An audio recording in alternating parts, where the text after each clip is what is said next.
Why gid may gitawag sa akong baby ba? Sa bagay, may edad na gid man ta. Minango! Madula gani ang luyag ko simo, makaramaal kagid. Hindi agad katulog, ginambal ko simo, hindi agad katulog, promise ya. Pusdakan na ka sa pagpalangga ko. Dumango ka!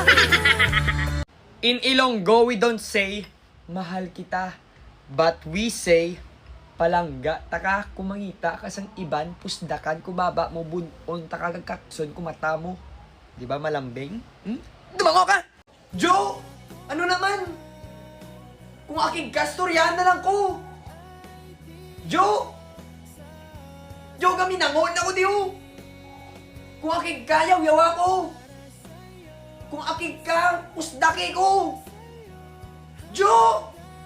Yun kami nango kaya, Jo. Hindi sagay minango. Ito na. Storya ako ni Jo. Sumutiron na na. Madulaan gana ang lalaki kung ginaubra ni isang babae. Girls, pamati ka mo sakon. Number 1, kung updanay ka mo tapos ang babae ga cellphone lang. Amo na gani nag-updanay ka mo para ka spend ka mo sang time together tapos ikaw yama cellphone ka lang niyang mango ka. Kung permi ka lang gatutok sa cellphone mo, ginapakita mo lang nga bored ka sa iya. Amo na dira ga kadulaan sang gana ang mga lalaki. Base sa next yung updanay, ihaboy na sang lalaki ang imong cellphone, girl. Pero hindi ka magkabalaka. Barato lang din sa YT Shopping. Diri ko gabaka sa mga gadgets ko kay tama gid ka barato. Muna kung ako simo, try mo na mag YT Shopping. Sa imo lang ko naluyag. Muna hindi mo ko pagtulod-tulod na sa iban kay mabaliskad kada karon. Ha? Ikaw ganyang gusto ko tas itulod mo pa ako sa iban? Gusto mo matamsa ka? Sa pagpalangga ko? Dumango ka! Minsan bala na uugot talaga ako. Pero humihipos lang ako kasi ayaw ko ng gamo. Naghihipos na lang ako.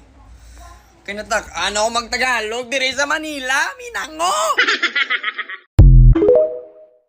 Kung ginaubra ni isang babae si mo, meaning hindi siya seryoso si mo. Hi, ako si Boss D, i-real talk ta ka anay ang mango ka.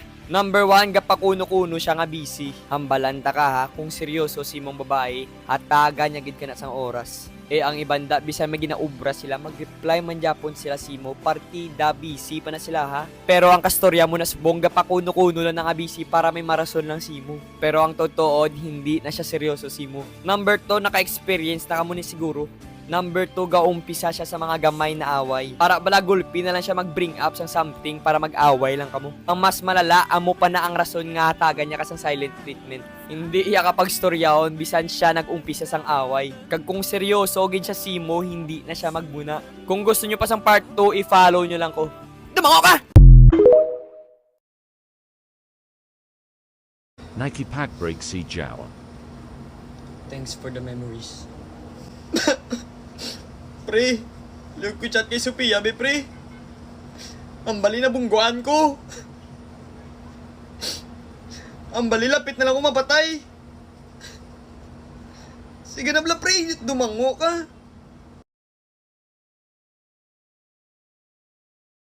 Ano ginahinulsulan mo sa pangabuhi mo?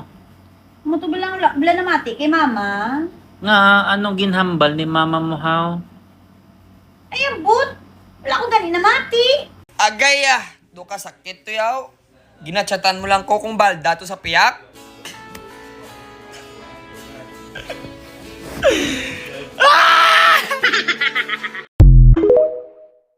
Hoy, ang mango, kakaon na da. Tapos sundaan ang batasan mo nga hindi ka balo magbaton sang sala. Ikaw ang mango ka, makita talang ka, bunon tagid ka mango ka. Dumango ka!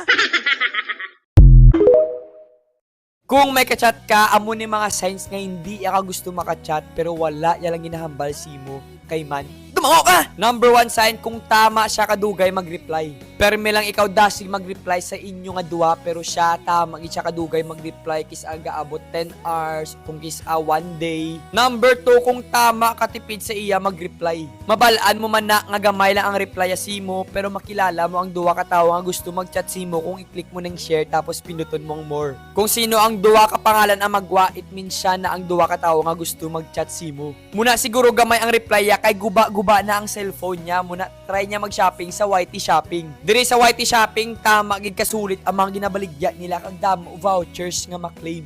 Muna ko ako si mo, i-try mo ang YT Shopping. Go! Gin-announce na nga wala na klase. Tani, i-announcement ko nga ako lang ba? Dumanga!